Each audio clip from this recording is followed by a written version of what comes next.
kan? Okey. Mira mana Mira? Okey, Mira join. Syam. Terus dah record.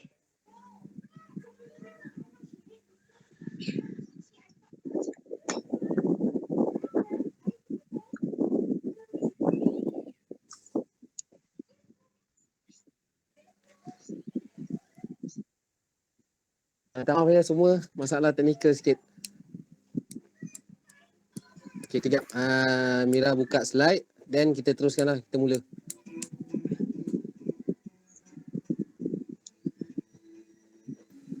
Ready Ali. Mira, where are you? Assalamualaikum Tuan. Tuan, tak ada tuan lagi dalam ni. Oh Tuan tak ada, saya baru accepted. Tak apalah gerak dulu lah. Kuajo. Nak tanya dulu. Janganlah, let. Jangan tanya dulu. Saya Nak tanya dulu. Kejap. Saya accepted ni cari Tuan bagilah. ni. Tolong. Mana Banyak Tuan? ni nak tanya ni. Oi sabar. Jangan tanya dulu. Sabar. Mana Mira? Kak Mira nak cakap buka mic kan? Nak cakap buka mic. Kalau tak buka mic kita nampak mulut je gerak. Mira mana? Aku dah buka lah. Ya, aku buka kan. Saya nak tanya. Tuan tu belum masuk lagi cik. Tuan belum masuk lagi cik. Encik Safizam nak tanya. Ya. Dengar tak? Okeylah. Tajuk Dah. ni siapa yang pilih Encik Okey, semua Safizam? senyap tu.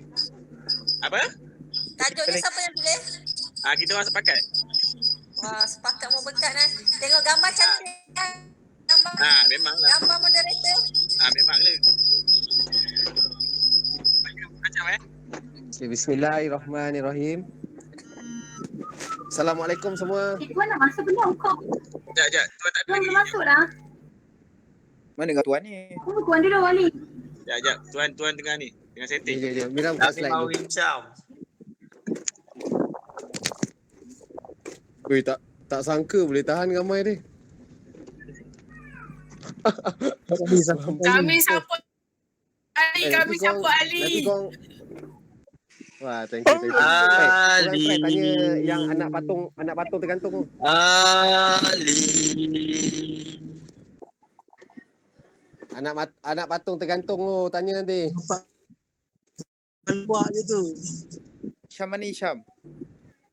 Kami dua anak. Wah, nampak botak dia. Wah, buka. Aku belum Eh, mandi tak Ini tertuang. kepala ke apa? Wah. Okey, tak apa. Tuan nak masuk? Tak berkenaan tu. Seksi kalau sangat. mic baru buka. Syafizam. Wow, Ya, ramainya. Alhamdulillah rezeki. Meriah. Siapa nak cakap mic baru buka Tak nak cakap off mic. Dia berdengung. Tuan nak masuk. Garang Ali garang. Okay, tuan nak masuk Betul tuan. Salam.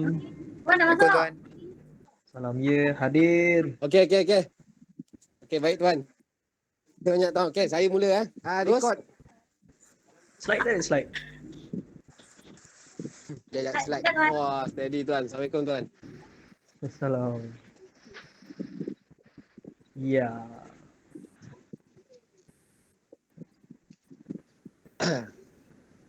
Bismillahirrahmanirrahim. Assalamualaikum warahmatullahi wabarakatuh. Alhamdulillah. Wassalatu wassalamu ala syarfil anbiya wal mursalin wa ala alihi washabbihi ajmain. Selamat malam yang non-muslim. Okay, pertama kali saya daripada UUM PACE. Grup kami akan membentangkan tugasan kami yang ingin selesaikan.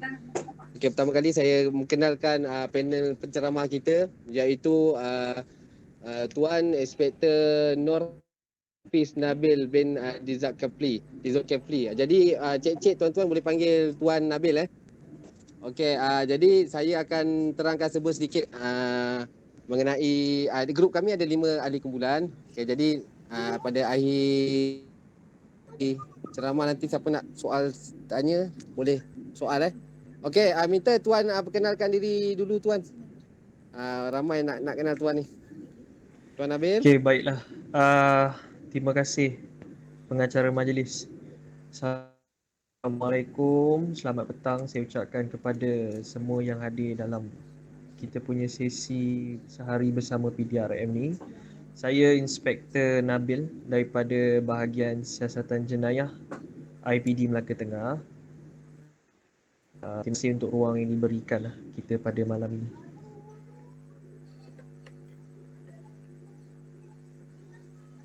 Jadi terutama sekali saya akan membicarakanlah berkenaan dengan program membanteras isu jenayah di kalangan pelajar dan masyarakat sekitar lah. So kita ada dua demografik masyarakat yang kita akan berbicara pada malam ini. Jadi sebelum tu boleh saya teruskan ke? Minta Tuan kenalkan diri Tuan. Dah. Dah. Kenal banyak. Okey, Tuan teruskan. Nabil. Teruskan. Ya. Okey, saya teruskanlah. Pada sesi kita pada malam ini saya akan menyentuhlah berkaitan dengan isu-isu jenayah semasa yang menarik perhatian kita. Untuk makluman, saya merupakan pegawai penyiasat jenayah yang telah berkhidmat nak masuk dalam tempoh 2 tahun lah. Tapi 2 tahun yang awal ni memang begitu mencabar sebenarnya. Nak bertugas di IPD Melaka Tengah. Kalau tak viral tak sah. Kalau tak keluar TV tak sah. Jadi biasanya jenayah ni kita katakan ia adalah satu kelakuan tindakan yang dilakukan di luar batas kemanusiaan. Kalau manusia yang waras, yang mengikuti nas perlakuan masyarakat, dia akan bertindak dalam keadaan yang terkawal. Jadi bila seseorang itu bertindak di luar batas kemanusiaan, seperti yang kita lihatlah kes-kes yang dilaporkan dalam media, terutamanya kita panggil online news lah yang paling cepat viral. Kes bunuh, kes rogol, kes liwat, buli dalam kalangan pelajar sekolah yang agak membimbangkan lah ke belakang ini. Juga tidak lupa isu keganasan yang berlaku melibatkan ancaman dari dalam negara ataupun ancaman dari luar negara. Makna kata keganasan yang melibatkan tak puas hati ataupun kumpulan yang tidak mencapai apa yang mereka kehendaki lah. Dan juga musim-musim PKP ni seperti yang dilaporkan oleh jenayah seksual Bukit Aman, peningkatan yang secara tinggi dalam kes sumbang mahram. Sumbang mahram untuk makluman cik-cik dan tuan-tuan sekalian ni, kita biasa lihat dalam kejadian jenayah yang berlaku di dalam rumah di mana pelakunya merupakan ahli keluarga sendirilah. Tak kira adik ataupun abang melakukan kepada ahli keluarga perempuan yang ada dalam rumah. Juga sumbang mahram berlaku di mana seorang ayah, sama ada ayah tiri yang telah melakukan sumbang mahram terhadap anak dalam jagaan yang sepatutnya dilindungi dan diberikan kasih sayang yang secukupnya. Okey, so far itulah yang kita katakan jenayah pelakuan. Kita boleh lihat dalam gambar yang dimainkan dalam slide lah. Ini merupakan satu kejadian bunuh yang dilaporkan di mana mayat satu perempuan lah ditemui dalam semak samun dalam keadaan yang kita kata, boleh kata mayat ni masih dalam keadaan baik lah, yang seluruh anggota badan lagi keep intact lah. Biasanya kejadian yang macam ni kita boleh lihat lah kecederaan di muka dia begitu teruk ya. Boleh nampak kan? Boleh kan. Kecederaan seksual lah melibatkan pukul, dera, kemudian jenayah seksual yang dilakukan, dan jenayah seksual juga melibatkan rogol, bukan sahaja rogol, malah diliwat juga. Dan mayatnya akan dicampakkan di tempat-tempat yang tutup daripada pandangan manusia lah untuk melindungi kegiatan jenayah yang dilakukan. Jadi itu secara umum yang berlaku melibatkan kejadian rogol dan bunuh lah, kita panggil rogol dan bunuh biasanya yang berlaku. Cuma sekarang ni isu semasa dalam kalangan pelajar sekolah kita lah yang begitu membimbangkan lah. So pelajar sekolah ni dari umur 5 tahun, 6 tahun sehinggalah tamat persekolahan pada umur 17 tahun lah. Kalau yang sambung form 6 tu sambung 2 tahun kan, 18 dan 19 sebelum melanjutkan pelajaran. Tapi salah laku remaja pada hari ini yang basic lah, yang perkara asas isu bermulanya salah laku di mana ponting sekolah. Ponting sekolah di mana dan sepatutnya mereka berada di sekolah lah, mengikuti pembelajaran dan pengajaran oleh guru-guru di sekolah, tetapi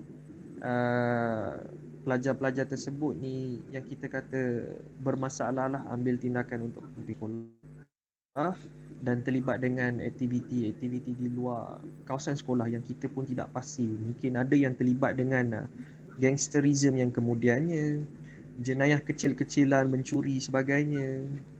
Juga isu lain berkaitan dengan salah laku remaja merokok dalam kawasan sekolah. Dulu ialah kalau bila kita kata merokok ni, dia hisap rokok yang betul lah, tembakau yang dihisap. Tapi sekarang ni teknologi telah berubah. Mereka balik kepada vape ataupun kita panggil budaya vaping lah. Dan untuk makluman baru Ya betul tuan. ya, hati-hati dengan anak-anak anda di mana mereka menghisap vape, akan tetapi cecair perisa yang digunakan pada hari ini dah ada dadah-dadah yang dimasukkan dalam vape tersebut. Jadi cuba pantau keluarga anda, anak-anak anda, jiran sebelah rumah ke, pastikan bila hisap vape tu bau dia bau apple, tapi keadaan penghisapnya begitu menghayalkan, nampak macam high je. Dia pening-pening macam tu lah tuan. Nampak gayanya pening-pening macam tu lah cik, berkaitan dengan flavor dadah ni. Tak tahu apa yang dimasukkan dalam tu. Seterusnya isu vandalism lah dalam kalangan pelajar sekolah pada hari ini, di mana ia perkara biasa yang berlaku, merosakkan, menconteng, memecahkan harta benda kerajaan di kawasan sekolah lah. Juga tidak lupa vandalism di luar kawasan sekolah lah. Biasanya kita boleh tengok lah hentian bas yang dirosakkan, tempat-tempat awam, taman permainan yang dirosakkan. Juga isu lain melibatkan perjudian. Okey, untuk makluman, perjudian secara tradisional melibatkan main kad dalam kelas apa semua. Tetapi sekarang perjudian online menjadi trending dalam kalangan masyarakat Malaysia. Nak-nak PKP sekarang kan semua menghadap phone. Sama ada main PUBG ataupun dia bermain dengan judi online. Juga isu-isu berkaitan dengan salah laku remaja sekolah, di mana pergaulan bebas lah antara pelajar lelaki dan pelajar perempuan lah.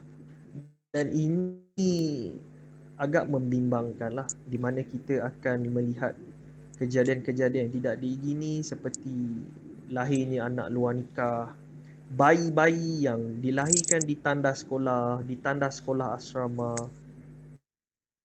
yang tidak dapat diselamatkan lah. Berikutan mangsa ni dia punya pengetahuan tentang aktiviti seksual ni begitu terbatas, tetapi perkara yang telah berlaku, hubungan seksnya telah menyebabkan lahirnya bayi-bayi yang dikatakan luar nikah lah statusnya. Dan juga ada yang dibunuh setelah dilahirkan dan disembunyikan mayatnya. Itu juga merupakan isu-isu yang membimbangkan lah. Juga isu lain di mana untuk pelajar-pelajar lelaki sekolah lah, kita boleh tengok lumba haram yang merupakan, kita nampak aktiviti masa lapang mereka lah. So lumba haram ni di mana mereka berlumba sesama mereka lah, dan aju dan memandu secara melulu. Jikalau mengikut Akta Pengangkutan Jalan lah, Seksyen 42, ia merupakan satu kesalahan ataupun kita panggil ni rempit lah. Ya, Seksyen 42 ni memberikan hukuman yang cukup bagus lah kepada pelumba haram di luar sana ataupun mak-mak rempit di luar sana. Dia satu aktiviti yang merupakan berbahaya kepada diri sendiri dan juga berbahaya kepada pengguna jalan raya yang lain. Kan? Dan juga rangkuman bagi masalah remaja sekolah pada hari ini adalah penyalahgunaan dadah. Dadah ni sedia maklum, kita pun dah masuk dalam era yang di mana dadah boleh didapati dalam flavor vape sendiri.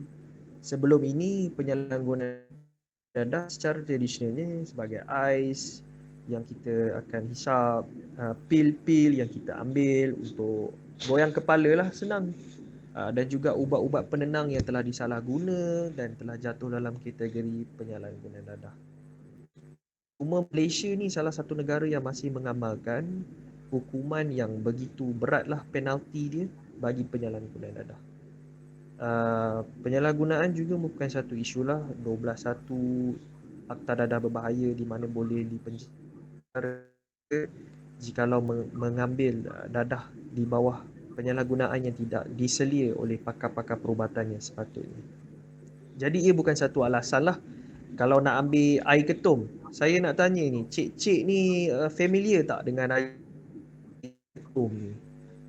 Orang kata air ketum Familiar tuan. familiar kan? Air ketum ni boleh dikatakan boleh menghilangkan sakit-sakit badan setelah penat seharian bekerja, boleh membantu untuk tidur malam yang lena. Akan tetapi sukanya saya untuk mengingatkan, jangan amalkan air ketum. Okay. Yang pertamanya saya nak tekankan di sini bahawa seksyen 33 Taracun ia telah menjelaskan garis panduan bahawa ketum ini merupakan satu kesalahan di negara Malaysia, yang di mana boleh denda tak lebih 10,000, penjara tempoh tidak melebihi 4 tahun. Jadi maklumlah kepada rakan-rakan, kaum keluarga di mana jangan ambil daun air ketum ni. Ambil minuman dia, menjual dan mengedar akan lagi beratlah di bawah seksyen 30/3 Akta Racun 1992. Okey, kita teruskan lagi dengan melihatlah keratan-keratan akbar, jenayah-jenayah semasa yang dilaporkan di dalam Malaysia.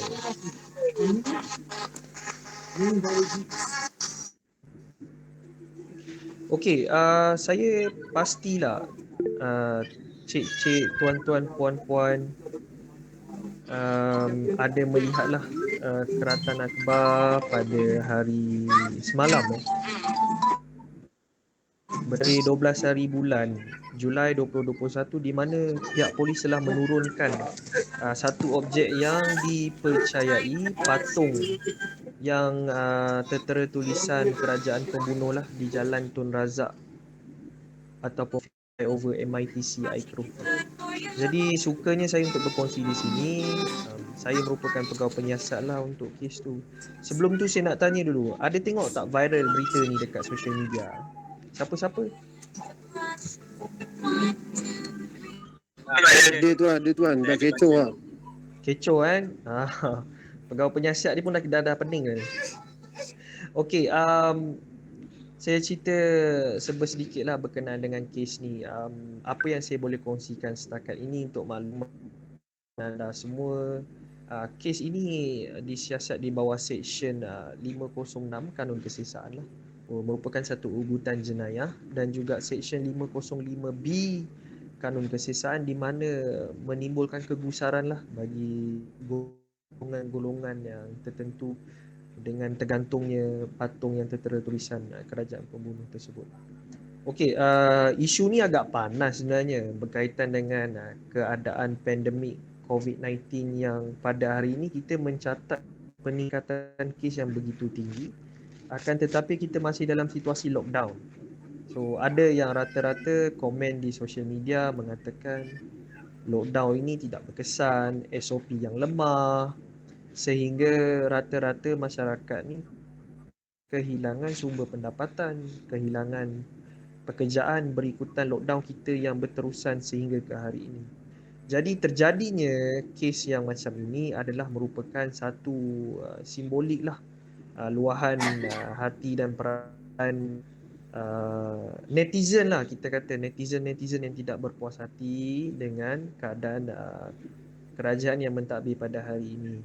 Justru itu saya nak mengingatkan pada anda semua, kami menghormati apa-apa jua pandangan dan juga pendapat anda berkenaan dengan pentadbiran negara Malaysia, tetapi apa yang anda lakukan itu perlulah mengikut saluran yang betul, saluran yang sah di sisi undang-undang. Di bawah fasal 10 Perlembagaan Persekutuan menjanjikan hak kebebasan bersuara. Akan tetapi tindakan seperti ini merupakan satu kesalahan di bawah Akta Kanun Kesiasaan. Malaysia ini sebuah negara yang raja berperlembagaan dan mengamalkan demokrasi. Tidak boleh bertindak sedemikian kerana ia merupakan satu kesalahan. Sebagai contoh yang mudah saya nak bagi faham, tengah bawa kereta kat traffic light bawah tu, semua tengah tengok atas.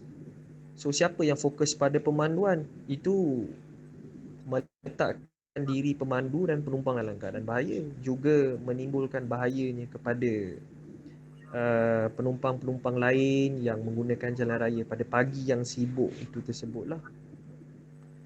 Cuma jenayah Malaysia pada hari ini adalah lebih kepada sophisticated punya jenayah lah.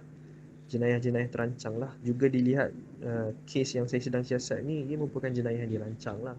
Sudah tentu dirancang dengan baik untuk menimbulkan ketakutan lah. So kami pihak polis dalam siasatan untuk mengesan pelaku kepada jenayah ini. Tegasnya saya nak tekankan di sini, ini adalah satu pelakuan jenayah yang salah di sisi undang-undang.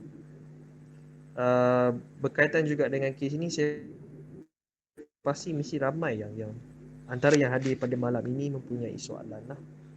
So kita teruskan dengan slide yang seterusnya dulu, kemudian kita akan open sesi soal jawab bersama dengan saya pada malam ini untuk memberikan lagi penjelasan-penjelasan yang berkaitan dengan jenayah semasa yang berlaku. Seperti yang kita lihat dalam slide,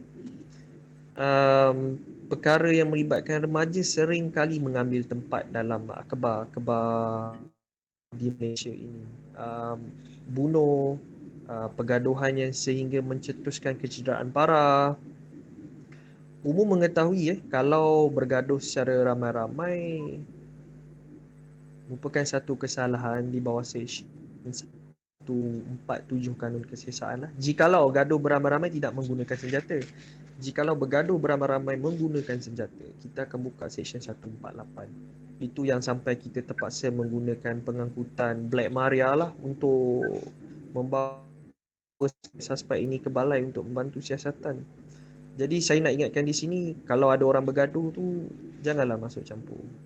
Jangan cuba mengambil dan menjalankan keadilan dengan melakukan tindakan sendiri, di mana akan menyebabkan keadaan lebih bertambah buruk. Ambil langkah yang baik, hubungi pihak polis. Juga sepanjang PKP ni kita melihat banyak kes-kes kecurian lah. Seperti yang kita tengok dalam slide ni geng sindiket curi motosikal. Biasanya curi motosikal atau curi kenderaan ini dilakukan secara berkumpulan. Dia tak lakukan seorang dua orang. Itu kalau lakukan seorang dua orang tu memang jarang kita nak dapat.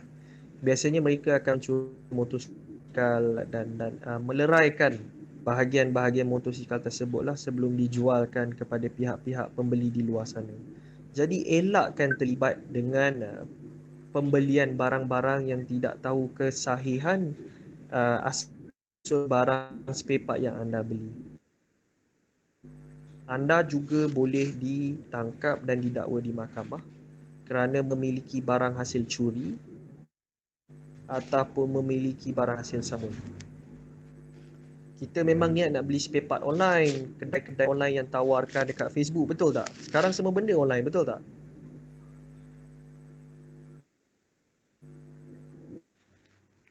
Betul, betul. Ketulinan perniagaan mereka ni nak dielakkan sama sekali. Dia jual spare part asal murah ni. Kita asal murah lagi kita nak beli spare part. Tapi dia adalah spare part yang dileraikan daripada motor-motor yang dicuri. Jadi untuk itu kita tengok pada slide yang berkenaan dengan tugasan polis inspektor untuk pantau pelajar. Jadi untuk makluman ibu bapa semua yang hadir pada malam inilah, secara umumnya setiap pegawai penyiasat di kawasan anda berpangkat inspektor akan ditugaskan untuk menjadi pegawai perhubungan sekolah di sekolah masing-masing lah. Tugas kami adalah buat masa sekarang, sekolah pun tak buka kan. Kalau ada yang buka, kami akan turun untuk pantau persiapan SOP dan sebagainya. Saya dimaklumkan dekat bawah tu ada soalan tu. Macam mana kita nak tengok soalan tu? Ya tuan. Okey tuan, minta maaf tuan. Kalau dalam masa yang sama, dalam masa yang sama, diorang akan kemukakan soalan kat tuan. Jadi tuan Boleh. jawablah mana yang boleh. Boleh. Tadi Jadi saya faham jadi kan? kita riuhkan live kita ni. Boleh. Silakan. Okey, Assalamualaikum semua. Kepada siapa yang nak tanya soalan mengenai jenayah, boleh tanya kepada tuan kita ni, ceramah kita. Teruskan, siapa yang ada soalan kebukakan dulu. Okey, Assalamualaikum tuan. Saya Nurin Fana. Saya ada soalan tanya tuan. Ya, boleh. Silakan. Okey. Tadi tuan cakap pasal sindiket curi motosikal kan? Ya. Okey, sindiket curi hati ada ke tuan? Allah. Okey, tak ada tuan. Gurau je. Okey, soalan saya tuan. Betul lah. Macam mana kita nak bendung jenayah, macam mana kita nak bantras jenayah dalam kalangan para pelajar ni tuan? Sebab pada pendapat saya, para pelajar ni kalau kita tak bendung daripada awal, dia akan melarat kepada kawan-kawan dia. Sebab tu dia akan jadi, macam mana orang cakap, pengaruh rasa baik tu tuan. Itu soalan saya tuan. Okay, baik, terima kasih Cik Fahana untuk soalan tu. Jadi apa yang saya fahami, macam mana kita nak bendung lah masalah jenayah di kalangan pelajar ni. Untuk makluman Cik, kita dari pihak Kementerian Pendidikan dan pihak Polis Diraja Malaysia memang berganding bahulah untuk membantu membantras jenayah di kalangan pelajar sekolah ni. Yang pertama, kami memang melakukan lawatan ke sekolah dengan kerap lah. Lebih kerap lagi, kami melakukan lawatan sebulan 2 kali untuk ke sekolah. Kami akan pantau disiplin dan polis sendiri akan berjumpa dengan pelajar-pelajar yang bermasalah di sekolah lah, untuk mendekati mereka, mendengar kisah mereka dan memberi nasihat dan panduan lah kepada mereka. Akan tetapi pelbagai inisiatif telah diambil lah antara pihak polis dan pihak sekolah lah. Kita juga ada hari ceramah bersama polis di sekolah.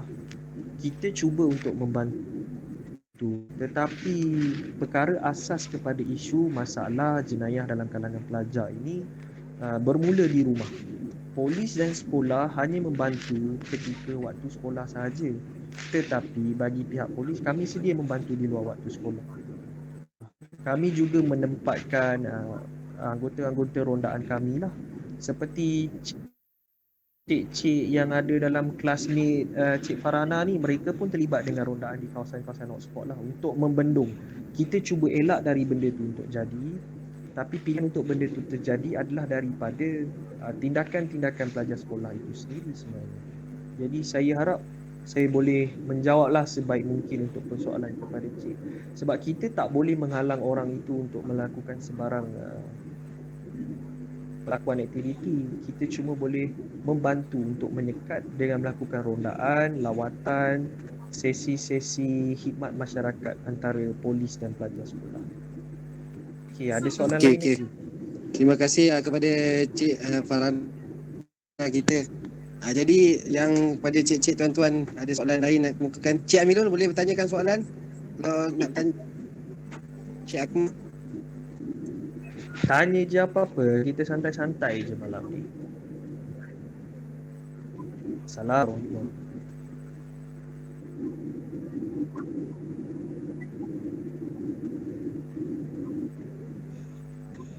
Kongsikan. Okey, terima kasih cik untuk soalan tu lah. Okey. setiap negeri, setiap daerah, dia pattern untuk jenayah tu berbeza-beza. Memandangkan soalan adalah spesifik kepada Melaka. Buat masa ni, kes jenayah kita tidak begitu pada statistik yang membimbangkan ataupun tinggi, semua dalam keadaan baik. Cuma kes jenayah di Melaka ini lebih ke arah bersifat kepada viral lah. Viral yang merupakan satu kesalahan lah di bawah Seksyen 233 atau multimedia dan komunikasi lah. Juga kes-kes penyebaran berita-berita palsu seperti baru-baru ini mesyuarat MKN berkaitan dengan PKPD DI Keruh Melaka telah terbocor, juga kertas siasatan telah dibuka. Berkisar dengan jenayah di Melaka, ia lebih kepada sophisticated punya jenayah lah berbanding dengan konvensional jenayah yang berlaku seperti pencurian ke, pergaduhan ke, ataupun di dalam masyarakat kita pada hari ini. Jadi saya harap saya menjawab persoalan Cik, dan kita siapa-siapa lagi boleh nak tanya apa-apa, boleh, tak ada masalah. Mana Terima kasih kepada Cik Rosmah kita. Yang lain boleh teruskan. Assalamualaikum. Assalamualaikum. Salam warahmatullahi. Nama saya Amirul. Ya, saya. Saya tertarik dengan tajuk kita pada malam ni, jenayah berkaitan pelajar dan juga masyarakat sekitar. So, saya ada dua soalan yang melibatkan kes-kes yang antara tahun lepas dan juga tahun ni. Mungkin tuan familiar dengan kes ni, mungkin sebab ni melibatkan kes bunuh. Ya. Tahun lepas kita digemparkan dengan penemuan mayat yang dikerat-kerat di kampung Ladang Kerubung. Puan perasan tak kes ni? Yang dekat Kerubung tu ke? Betul, kat Kerubung. Itu satu. Saya nak tahu apa pengakhiran cerita dia, apa dia punya pengakhiran, maksudnya penjenayah tu apa hukuman dia, kita tak tahu, kita tanya-tanya. Yang kedua pula juga di Kerubung baru-baru ni tahun ni tentang pemergian arwah, apa nama budak tu, saya lupalah, tapi dia memang berdekatan dengan Amir, arwah Amir. Arwah Amir. Itulah. Saya tak kenal dengan ibu bapa dia. Tapi kita dalam satu taman, kita tahulah juga dengar juga cerita dia, tapi semenjak daripada kes tangkapan tu sampai sekarang kita tak tahu apa hukuman lanjut untuk ibu bapa tersebut. Kalau tuan kalau ada isi boleh jelaskan, kita menunggu. Itu saja soalan saya. Terima kasih. Terima kasih Cik Nirul. So apa yang saya faham pada soalan Cik lah berkaitan dengan hukuman pengakhiran kepada sesuatu kes. Untuk maklum Cik, Seksyen 302 Kanun Kesiasaan yang membawa hukuman penalti gantung sampai mati merupakan satu kes yang wajib dibicarakan.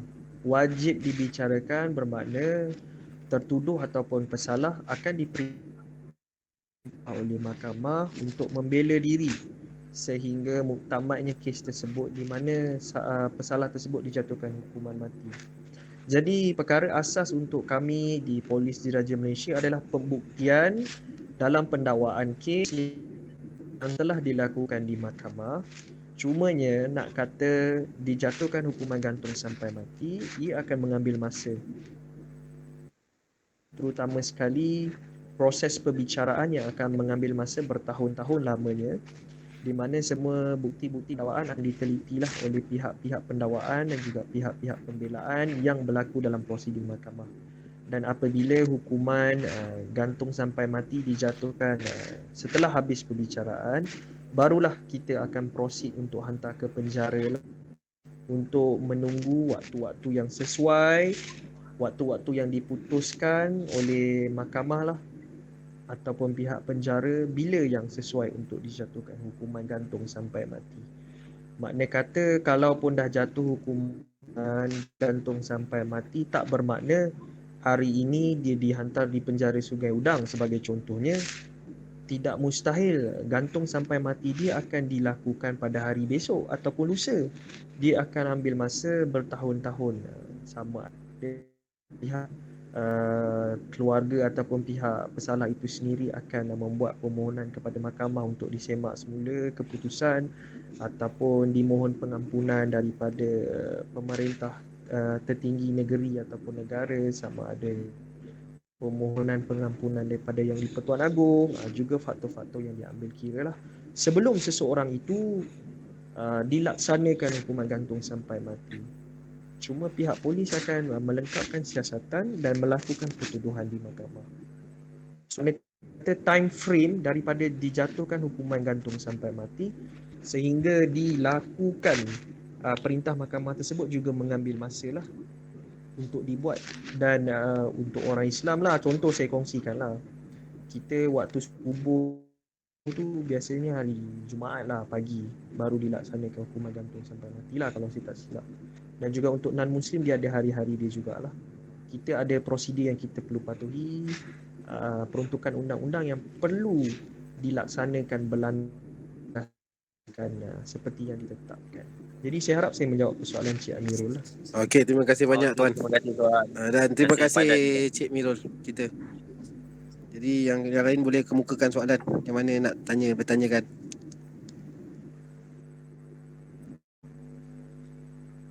Tak ada orang nak tanya pasal SOP je. Tanyalah. Okay, Siapa nak tanya? Assalamualaikum Tuan. Saman PKP ke? Salam. Okey Tuan, saya nak tanya ada satu soalan berkenaan dengan kes rogol ataupun buli. Okey, saya kebiasaannya saya akan terima satu DM dari Instagram atau Facebook. Kebanyakan yang DM saya atau tu bertanya berkenaan dengan kes-kes ugutan. Mereka terima ugutan daripada pasangan, mereka yang pernah terlanjur, pernah melakukan sesuatu hubungan seksual lah segala bagai tu, dia terima ugutan sekiranya mereka tidak melakukan lagi hubungan itu, dia akan laporkan kepada keluarga, dia akan ugut-ugut begitulah. So Tuan, kebanyakan daripada mereka sangat takut untuk lapor perkara tersebut kepada pihak polis dan juga untuk memberitahu kepada keluarga masing-masing. Kebanyakan kontak saya macam diorang tertekan, and then yang ada yang cuba kata akak lebih baik saya bunuh diri daripada saya kena macam ni. Saya dah nasihatkan mereka untuk mereport dan then kita boleh juga untuk berkomunikasi dengan Multimedia Suruhanjaya. So pada pandangan Tuan, macam mana kita nak dekatkan kepada pelajar-pelajar tersebut untuk mereka berani menangani situasi tersebut lah. Dan pada saya macam pelajar-pelajar tersebut macam tak ada ruang untuk share dengan sesiapa untuk memastikan diri diorang selamat. Pada Tuan macam mana? Okay, terima kasih untuk soalan ni. Dia lebih kepada isu menangani pergolakan emosi lah. Keberanian mangsa tersebut untuk melaporkan kejadian kepada pihak berkuasa.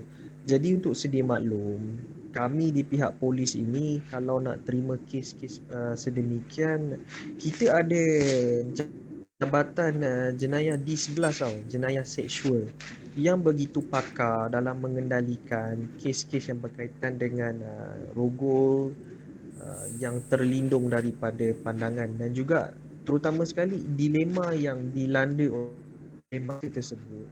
Dia takut untuk tampil ke hadapan. Dia tidak berani untuk melaporkan perkara tersebut kerana lebih-lebih lagi jenayah rogol ni dilakukan oleh orang yang ada dalam rumah sendiri. Oleh sebab itu, kurangnya pendedahan ni kerana mereka sendiri takut untuk tampil ke hadapan, buat laporan polis. Polis akan melakukan tindakan-tindakan yang relevan untuk memastikan keselamatan dan juga faktor kesihatan mangsa-mangsa tersebut.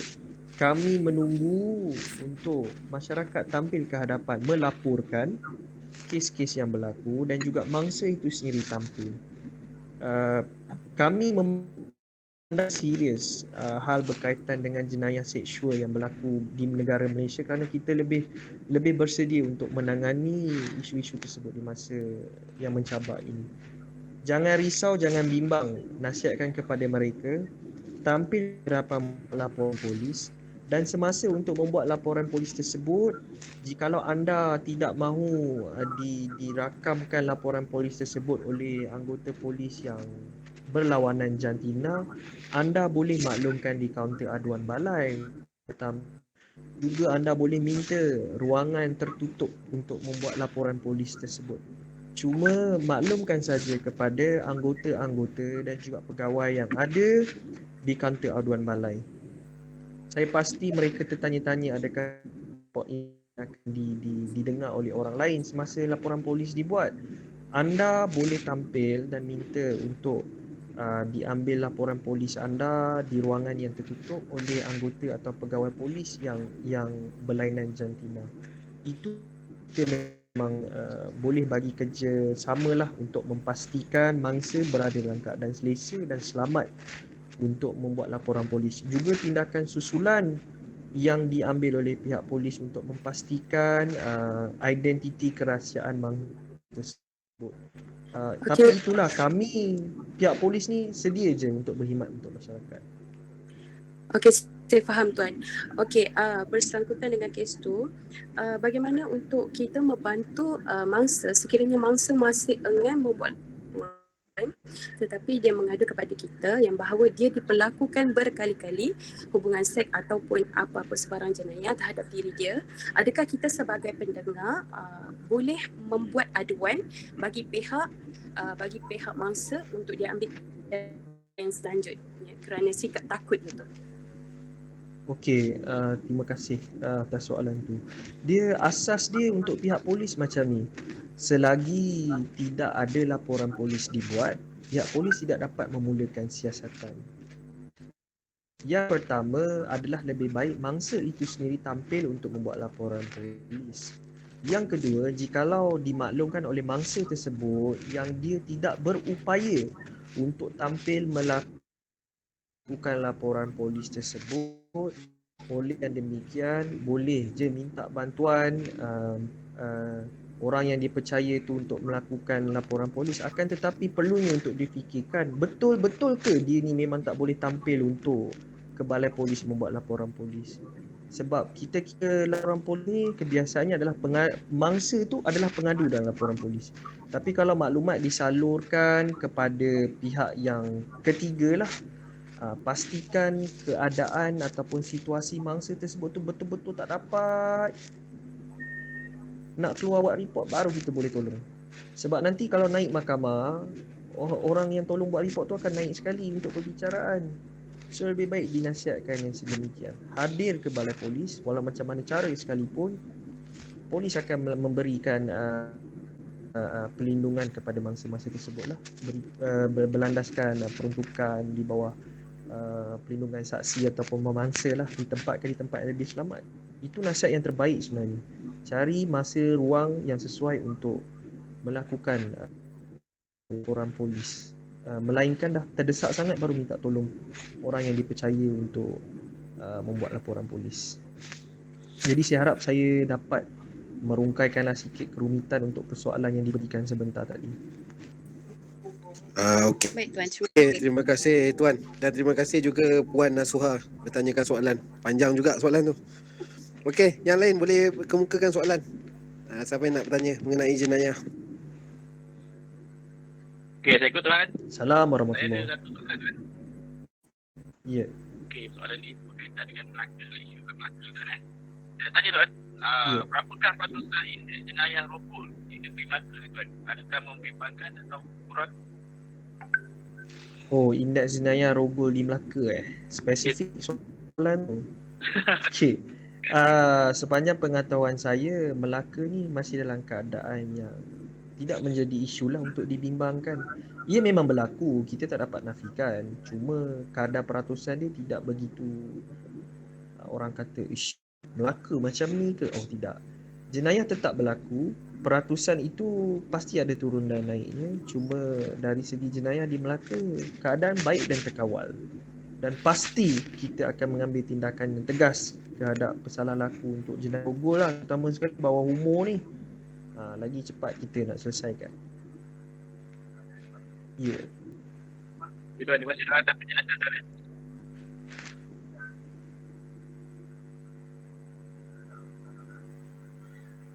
ada siapa-siapa lagi nak berkongsi apa-apa ke, macam mana ke, nak minta pandangan ke, boleh kita kongsikan.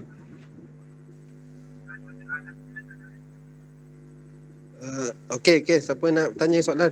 Tuan, sajalah tanya tuan Boleh. Tuan, okey, Assalamualaikum. Tuan, macam tuan dah kerja selama 2 tahun, jadi apa pengalaman tuan yang paling mencabar dari tuan buat kerja selama tuan bekerja ni? Paling mencabar bekerja sebagai pegawai penyiasat Polis Diraja Malaysia. Bagi saya, tiap kes yang saya jumpa kat Melaka ni tak pernah tak pelik lah. Tak pernah tak viral. Jadi ia lebih mengajar kepada saya untuk berfikiran di luar kotak, berfikiran lebih jauh ke hadapan dalam membantu penyiasatan. Cuma kes yang buat masa sekarang adalah kes yang mencabar bagi saya lah. Gantung objek berupa patung tersebut lah. Kami bekerja keras lah untuk menjalankan siasatan.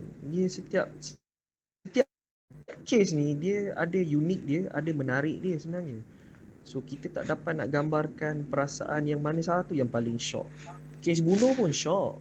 Kes gantung dekat flyover MITC ni pun shock juga untuk kita lengkapkan siasatan lah. Ada lagi yang lain-lain? Assalamualaikum tuan. Salam.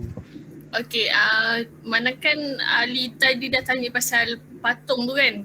Tuan pernah cakap pasal patung tu. Okey, ada pendapat tuan kan, apa motif dia gantungkan patung tu dekat flyover dan apa hukuman yang akan dikenakan kepada si pelaku sekiranya pihak polis dapat tangkap yang dia ni yang gantung patung tu. Kita gantung dia balik kat flyover ke macam mana tuan? Okey, terima kasih untuk soalan tu. Jadi dalam jenayah ni hukuman dia, bila ada jenayah pasti ada hukuman lah. Untuk kes patung ni saya buka bawah section 506 Kanun Kesisaan yang merupakan satu ugutan jenayah, dan juga section 505 subsection B Kanun Kesisaan yang di mana menimbulkan kegusaran bagi segolongan masyarakat lah. Jelas di sini adalah dua section yang saya buka di mana memperuntukkan setiap satunya penjara, denda 2 tahun, setahun. Jadi saya lebih mengambil pendekatan yang berlandaskan undang-undang dan tidak membabi buta lah, senang cakap. Kan kita buat kerja kita lengkapkan siasatan, kita pasti akan tidur di mahkamah lah. Kami dalam misi mengesan suspek lah untuk tangkap dan lakukan siasatan lah. Pasti ada hukum, itu yang pasti.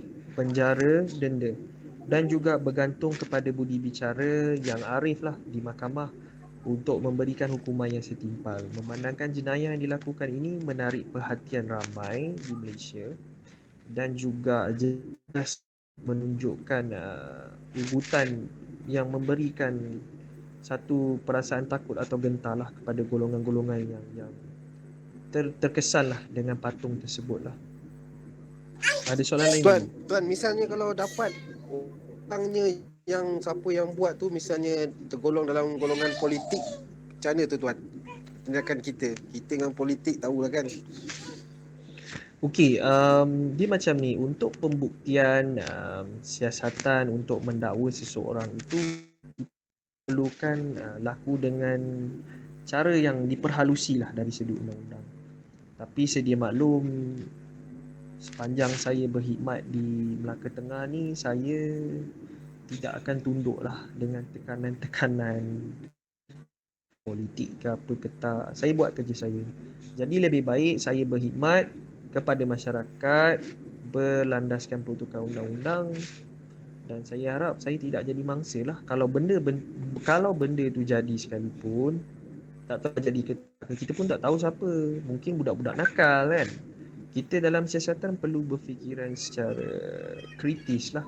Tidak menolak kemungkinan boleh budak nakal buat, sebab yalah mungkin saja keluar malam-malam nak kenakan orang. Tapi pasti saya akan kesan dan tangkap dan tuduh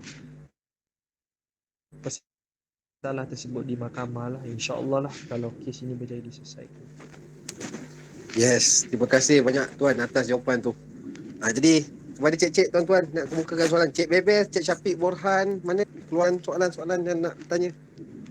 Cik, siapa yang nak bertanya? Cik Rosmawati. Puan Rosmawati ah. Teruskan bertanya.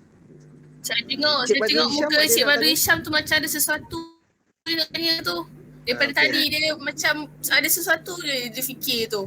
Boleh teruskan Cik Syam. Nanti jangan tanya saya pula sebab saya tak tahu nak jawab bagian jenayah ni. Puan Syamimi Putri. Okey, boleh kemukakan soalan?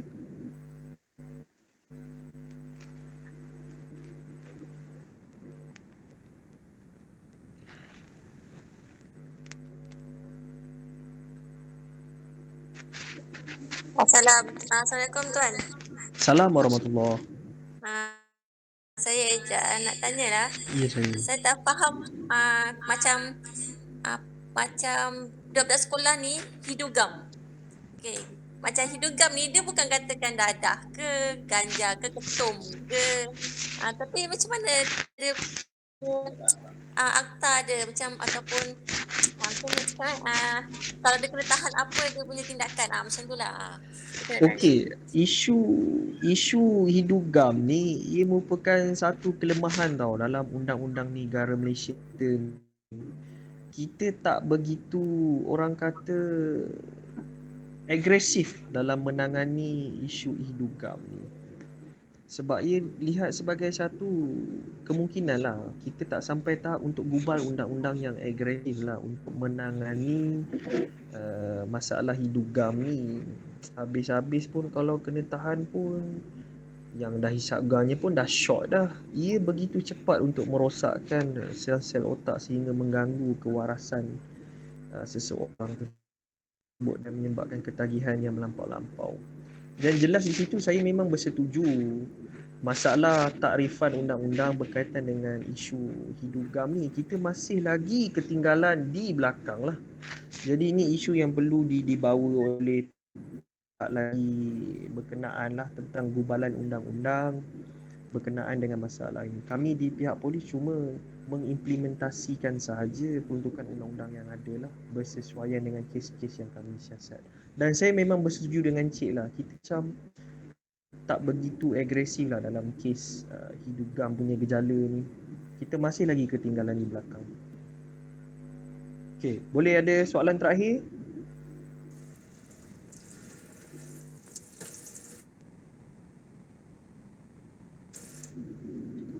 Soalan terakhir tuan tu tanya disebabkan kekesangan masa. Minta kemukakan soalan. Encik Syafiq tadi kata ada soalan, boleh kemukakan? Tuan Ali, saya ada soalan boleh? Teruskan Puan Alia. Okey. Tuan, saya nak tanya. Kalau macam sekarang, saya ni bukan pasal jenayah lah. Sekarang ni kan memang famous pasal orang langgar SOP. Wajar ke hukuman untuk diorang tu hukuman penjara? Sebab saya tengok diorang tak melakukan jenayah pun, tapi diorang dipenjarakan atas kesalahan langgar SOP. Contoh, so isteri nak pergi kat suami, ada anak nak pergi kat mak, tapi dipenjarakan sebab tak mampu bayar saman atas kesalahan langgar SOP. Wajar ke tuan? Terima kasih. Sama. Okey, berkaitan dengan kesalahan melanggar SOP bahawa perkara Akta 342 lah. Biasanya perkara 11 ataupun 10, perkara 5 peraturan penyakit berjangkit ni lah. Kita jelas menyatakan garis panduan berkenaan dengan kesalahan SOP tersebut. Tetapi sukanya saya ingatkan di sini, kami sebagai pihak polis hanya melengkapkan kertas siasatan dan melakukan perubahan jikalau mendapat arahan daripada Yang Arif Timbalan Pendakwa Raya untuk tuduh di mahkamah. Tetapi biasanya bila sampai kat mahkamah, Yang Arif akan menggunakan budi bicara Yang Arif lah untuk menentukan hukuman yang sesuai, yang tidak kita kata begitu strict lah untuk ke atas pesalah-pesalah tersebut. Dan yang keduanya saya selitkan sekali lah kesalahan compound PKP yang banyak kita tengok dekat social media yang adu. Biasanya compound tersebut anda boleh mendapat pengurangan lah di di pejabat kesihatan daerah di mana anda melakukan pembayaran kompaun tersebut lah. Rayuan terhadap kompaun yang dikenakan boleh dilakukan lah di pejabat kesihatan daerah berdekatan dengan anda. Jadi jangan kita rigid sangat lah dengan kalau kata takkan nak penjara dia. Itu yang dikatakan undang-undang itu dicipta oleh manusia dan digunakan ke atas manusia, dan yang arif yang akan menjatuhkan hukuman itu juga adalah manusia yang mempunyai budi bicara. Jadi saya lebih suka kepada pendekatan untuk melakukan kerja dengan budi bicara untuk sesuatu kes secara umumnya. Ya.